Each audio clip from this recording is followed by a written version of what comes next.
Varahi silver jewellery ఇప్పుడు మన Varahi silks KPHB store first floor లో 28 March hero Teja Sajja heroine Meenakshi Chaudhary చేతుల మీదుగా గ్రాండ్ ఓపెనింగ్ జరగబోతుంది.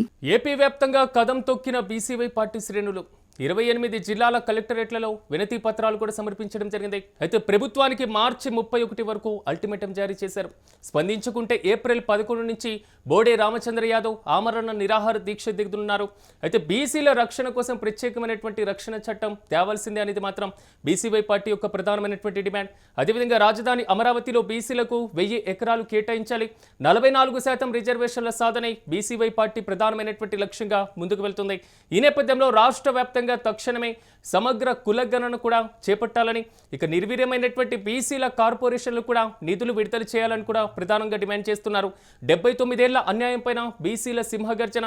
ఇక రాష్ట్ర వ్యాప్తంగా హోరెత్తారు బీసీవై పార్టీ కూడా పూర్తి స్థాయిలో నినాదాలు చేస్తూ ముందుకు వెళ్తున్నటువంటి పరిస్థితులు మనం చూస్తున్నాం. ఇక ఇదే అంశానికి సంబంధించి మరింత సమాచారం మా ప్రతినిధి వెంకట్ అందిస్తారు. వెంకట్, చెప్పండి, బీసీవై పార్టీ మాత్రం దూకుడు పెంచినటువంటి పరిస్థితులే కనబడుతున్నాయి. రాష్ట్ర ప్రభుత్వానికి కూడా అల్టిమేటం జారీ చేసినటువంటి సిచ్యువేషన్ కనబడుతుంది. పూర్తి అప్డేట్స్ ఏంటి? ఎస్ సిరాజ్, అంటే మనం గత కొంతకాలంగా చూస్తే గనక అంటే బీసీవై పార్టీ అంటే బీసీలకు సంబంధించిన హక్కులకు సంబంధించి బోడే రామచంద్ర యాదవ్ కొంత దూకుడుగానే ఇక్కడ అంటే అధికార పార్టీని ఎక్కువగా ఇబ్బంది పెట్టే ప్రయత్నం చేస్తున్నారు. అంటే అధికార పార్టీ ముఖ్య ఇబ్బంది కంటే కూడా ఇరుకుని పెట్టే ప్రయత్నం చేస్తున్నారు అనే విషయాన్ని మనం స్పష్టంగా చెప్పుకోవచ్చు. అంటే బీసీలకు సంబంధించినటువంటి హక్కులను పరిరక్షించే విషయంలో కానీ, లేదంటే బీసీలకు సంబంధించిన రక్షణ అంటే ఎస్సీ ఎస్టీలకు సంబంధించి ఏదైతే అట్రాసిటీ కేసులు ఉన్నాయో, అదేవిధంగా బీసీలకు సంబంధించినటువంటి కేసుల్లో వాళ్ళకు కూడా రక్షణ ఉండాలి, వాళ్ళ మీద దాడులు చేస్తే కఠినమైనటువంటి చర్యలు ఉండాలి అనేది వాళ్ళ డిమాండ్. అంటే సాధారణంగా ఇటు కొన్ని అగ్ర కులాలకు సంబంధించి కానీ, లేదంటే మరికొన్ని కులాలకు సంబంధించి ఆధిపత్యం ఉన్నటువంటి ప్రాంతాల్లో ఇక్కడ బీసీలకు సంబంధించి దాడులు జరుగుతున్నాయి, వాళ్ళని ప్రశాంతంగా ఉండనివ్వటం లేదు అనేదాన్ని ఇక్కడ ప్రధానంగా ఉన్నటువంటి విమర్శ. దీనికి సంబంధించి అటు రాజకీయంగా కూడా కొంతమంది బీసీ నాయకులు ప్రభుత్వాలతో రాజీ పడిపోతున్నారు అనేది కూడా కొంత వినపడుతున్నటువంటి ఆరోపణ. ఈ నేపథ్యంలోనే కొంత బీసీవై పార్టీ దీనికి సంబంధించి కొంత కీలకంగా వ్యవహరిస్తోంది. బోడే రామచంద్ర యాదవ్ పార్టీ అధ్యక్షుడు ఎవరైతే ఉన్నారో ఆయన నేతృత్వంలో కొంత కథం దొక్కుతుందని చెప్పాలి. ఇటు రాష్ట్ర వ్యాప్తంగా కూడా నిరసన కార్యక్రమాలు అంటే బీసీలకు సంబంధించినటువంటి హక్కులను పరిరక్షించే విషయంలో ఈ పార్టీ కొంత క్షేత్రస్థాయిలో తమ వంతుగా పోరాటం చేస్తోంది. అంటే రాష్ట్ర ప్రభుత్వంపై ఒత్తిడి తెచ్చేటువంటి కృషి చేస్తోంది అనే విషయం అయితే మనకు స్పష్టంగా అర్థమవుతుంది. అంటే కీలకమైనటువంటి అంశాలకు సంబంధించి అంటే బీసీలకు సంబంధించినటువంటి రిజర్వేషన్ల విషయంలో కానీ, లేదంటే బీసీలకు సంబంధించి రక్షణ కల్పించే విషయంలో కానీ, అదేవిధంగా బీసీలకు సంబంధించి కొన్ని అంటే ఇది కీలక సమయం అంటే గ్రామీణ ప్రాంతాల్లో ఉన్నటువంటి సమస్యలు, పట్టణ ప్రాంతాల్లో ఉన్నటువంటి సమస్యలకు సంబంధించి కానీ, అదేవిధంగా అంటే ఇటు రాజకీయ పార్టీలు చేస్తున్నటువంటి ఒత్తిడికి సంబంధించి కూడా అంటే బీసీలు కొంతవరకు రాష్ట్ర స్థాయిలో సింహ గర్జన అనేటువంటి అంశంతో పూర్తి స్థాయిలో డిమాండ్లను ముందు పెట్టారు. కానీ ఇప్పుడు క్షేత్రస్థాయిలో జిల్లా కలెక్టర్ల వరకు కూడా కదం తొక్కుతున్నారంటే సో బీసీలే నినాదంగా పూర్తి స్థాయిలో వచ్చే ఎన్నికల్లో కానివ్వండి, లోకల్ బాడీ ఎలక్షన్స్ లో కూడా కీ రోల్ పోషించబోతుంది అనుకోవచ్చా బీసీవై?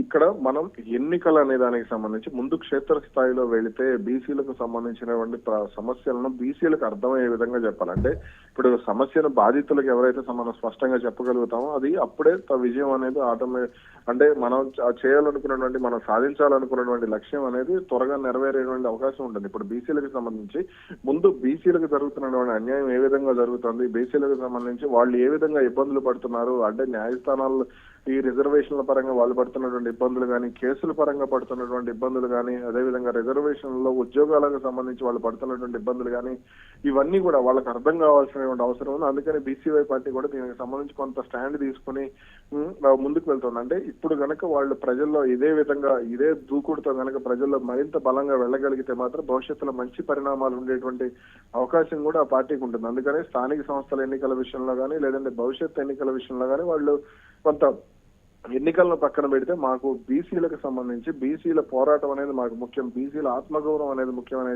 విధంగానే ఆ పార్టీ సాగుతుందనే విషయం అయితే మనం స్పష్టంగా చెప్పొచ్చు. Right Venkat, thank you. మొత్తం మీద ఆంధ్రప్రదేశ్ వ్యాప్తంగా కదం తొక్కింది బీసీవై పార్టీ శ్రేణులు. సో 28 జిల్లాల కలెక్టరేట్లలో కూడా వినతి పత్రాలు సమర్పించారు. సో ప్రభుత్వానికి మార్చి 31 వరకు కూడా అల్టిమేటం జారీ చేసినటువంటి పరిస్థితి కనబడుతుంది. ఒకవేళ మార్చి 31 వరకు స్పందించుకుంటే ఏప్రిల్ 11 నుంచి బోడే రామచంద్ర యాదవ్ ఆమరణ దీక్ష కూడా శ్రీకారం చుట్టనున్నారు. బీసీల రక్షణ కోసం ప్రత్యేకమైనటువంటి రక్షణ చట్టం, ఇక రాజధానిలో 1000 ఎకరాలు, 44% బీసీ రిజర్వేషన్ల సాధనే లక్ష్యంగా బీసీవై పార్టీ ముందుకు వెళ్తుంది.